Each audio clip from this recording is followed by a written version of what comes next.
Hello and welcome back to Serpent Sunday. I am your host, Morgan, here with my co-host, Jynx the ball python.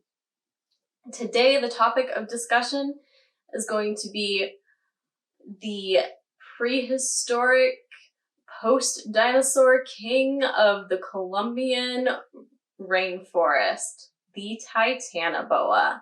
The Titanoboa was a massive prehistoric snake that lived somewhere between 58 to 60 million years ago. And despite its size, it was unknown to science until 2009, when a fossil deposit from the Cerrejón coal mine in Colombia was able to produce the first fossil of this species. This fossil was identified by a team from the University of Toronto led by Jason Head. And by 2011, around 30 individuals had been identified from that deposit, mostly from vertebrate fossils. However, there is at least one nearly complete skeleton with an intact skull, as well as two other intact skulls also having been found. This is a fairly big deal when we're talking about prehistoric snakes and snake fossils, because in general, the skulls are not fossilized, since snakes do not have a fused skull like mammals such as humans do. This makes the bones in their skull fairly fragile, and they do tend to fall away and become lost for all eternity when the organism passes, and skulls are rarely able to be added to the fossil record by researchers and scientists looking into the prehistoric history of serpents. Now, along with the Titanoboa fossils found in this deposit, there were also other large reptilian fossils found. These fossils belonged to fairly massive crocodilians and very, very large turtle species that have since gone extinct as well. Now, the Titanoboa is currently the largest snake to have ever existed based on the fossil record. But how long was average for a snake holding that title? Well, the researchers looked at the vertebra and mostly complete skeleton they found, which likely belonged to a juvenile of the species, and determined that on average, an adult Titanoboa would have been around 42 feet in length. And when they looked at the vertebra of an anaconda next to the fossilized vertebra of the Titanoboa, which you should be able to see right around here at this moment, they were able to use known data from rock pythons and anacondas that had been studied based on length and weight ratios to estimate that the Titanoboa at 42 feet in length would have weighed over 1.3 tons. Not pounds, tons. And when we compare this to the two largest living species of snake on the planet, the reticulated python, which as far as verified research goes, holds the record for the longest snake to be currently on the planet. They average around 10 to 20 feet, with a middle somewhere with a lot of specimens showing up around the 15, 16 foot range. And the largest verified living reticulated python measured in at 32 feet in length. Now, a little disclaimer here, I do recognize that some reticulated python keepers claim to have owned snakes that have been longer than 32 feet in length. I'm not calling them liars. I'm not necessarily disputing their claims. I'm just saying that as far as the science goes, the longest verified living specimen came in at 32 feet in length, or around 10 meters. And reticulated pythons, on average, weigh around 330 pounds. However, they do get up in the 5 to pushing 600-pound range when you have very large individuals. But if we look at the other largest living species, we're going to have to look at the anaconda, specifically the green anaconda. And the anaconda averages around 20 feet in length, which is the higher end of the average for reticulated pythons, but they are a much heavier snake. Their average weights do tend to be closer to the 550-pound range, and that just has to do with their own body morphology. They're not quite as much of a lean, narrow snake as the reticulated python. So that is where the length to size ratios come in, and specifically why they used rock pythons instead of reticulated pythons alongside anacondas is just that rock pythons are a heavier species of python than reticulated when you look at the length to weight ratios, and would be more similar to the anaconda. And since they don't know exactly how close the Titanoboa is related to the anaconda, you get a more accurate estimate when you bring in more than one living species to project what a fossilized animal may have been like. Now, how did the Titanoboa get so big when modern day giants can't even come close to the prehistoric king of South America? Well, that has to do with how different the climate was at the time that the Titanoboa was thriving. The Titanoboa lived in a habitat that would have been a floodplain or swampy rainforest with a network of rivers running through it.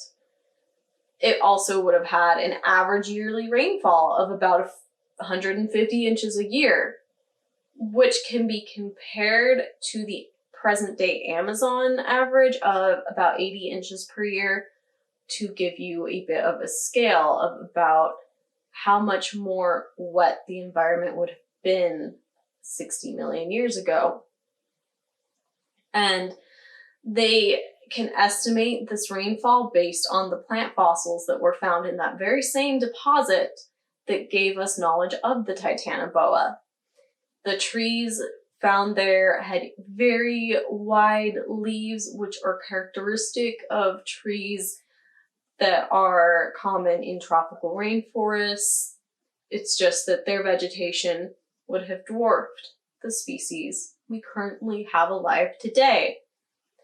And this indicates that the fossil deposit was in a very tropical region of the time, with the rainforest conditions extending a bit farther away from the equator, or alternatively, the continents themselves may have positioned that area closer to the equator than it would have been in the modern era. But don't take my word on that particular point. I am not very versed in geology, so I don't know the exact time periods when the continents were moving into their modern day positions. That is just some of the hypotheses going around.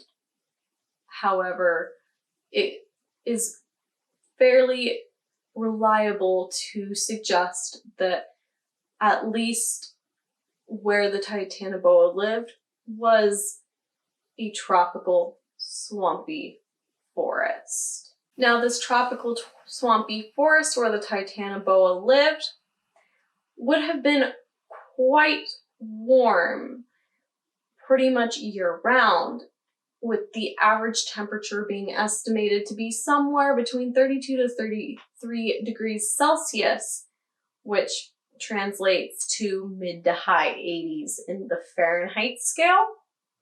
And the reason researchers believe it would have been this warm is because snakes are ectothermic, or in layman's terms, cold-blooded. This essentially means that their body temperature varies based on the ambient temperature, and they do rely on a specific range of temperature to be able to grow.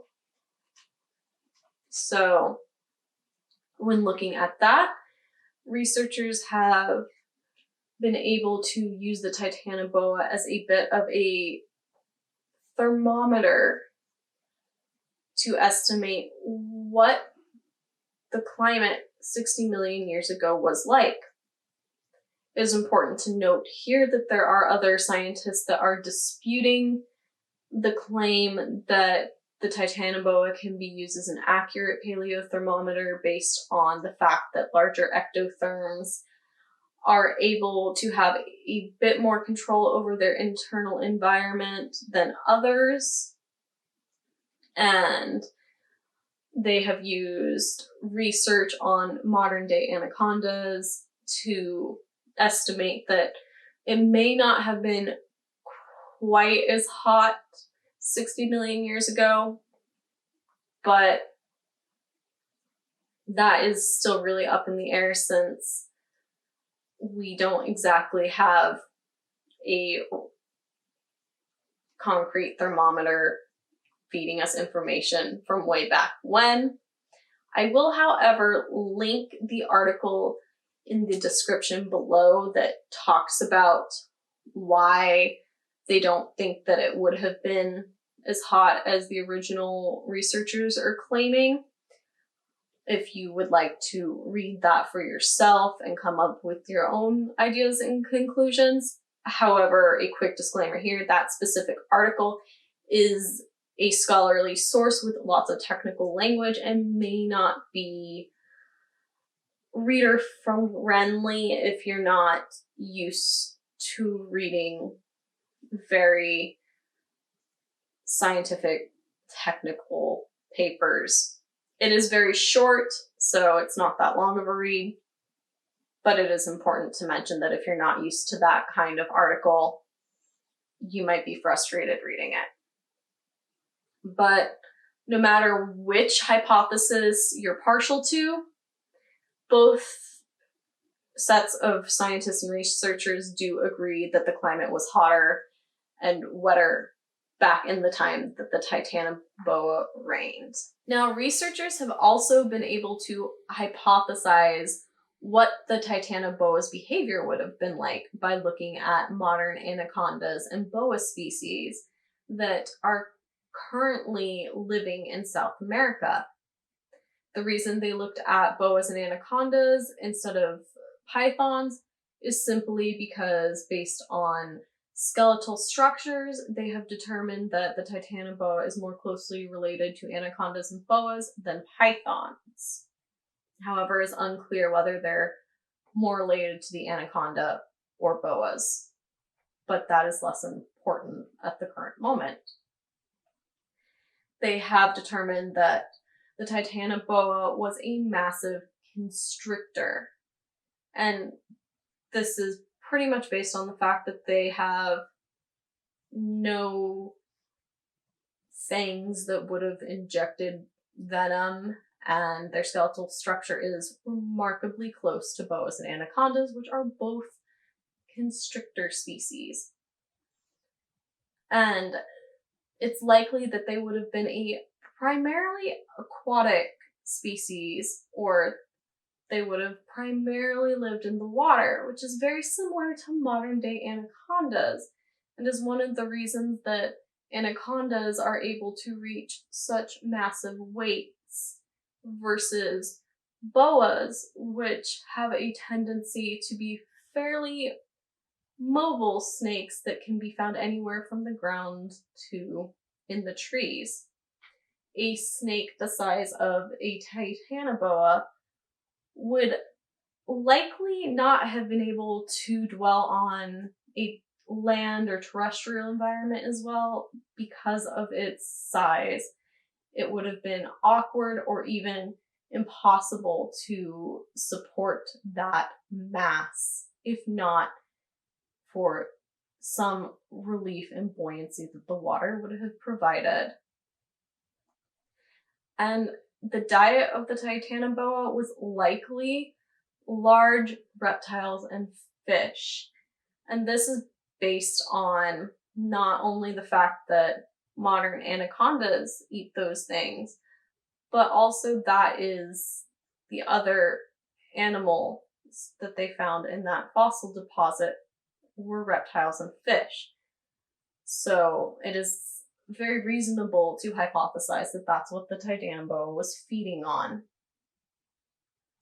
And currently, before we wrap up here, there is some talk that as our climate warms, we may begin to see massive specimens again coming back that could one day at least allude to the size of the Titanoboa.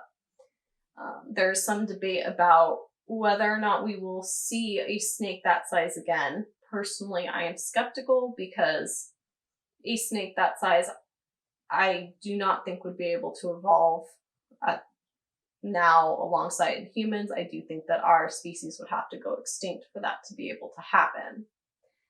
But that is just a fun discussion topic that people who research snakes a lot are talking about. Are we going to see monsters at least that length be able to pop up again? And it is possible, since anacondas and reticulated pythons technically have no upper length limit according to the literature, since it is possible for them to reach theoretically very, very long sizes that have not been recorded based on the environment in which they live and the way in which reptiles develop. All right, well, I hope that you enjoyed learning about the Titanoboa today, and I hope that you will come back for the next Serpent Sunday next week. If you haven't already, be sure to go back and watch our other Serpent Sunday episodes. Until next time, guys, I will see you on Sunday. Bye. Thank you for watching this video. Please remember to like, comment, and subscribe if you have not already done so. Also remember to follow me on all my social medias. The links are down in the description below, and check out thereptilegoth.com. If you found any value in this and you would like to support the channel, assuming you have the means to do so, go ahead and check out the Patreon. Again, that link is going to be down in the description below, just like everything else. See you next time.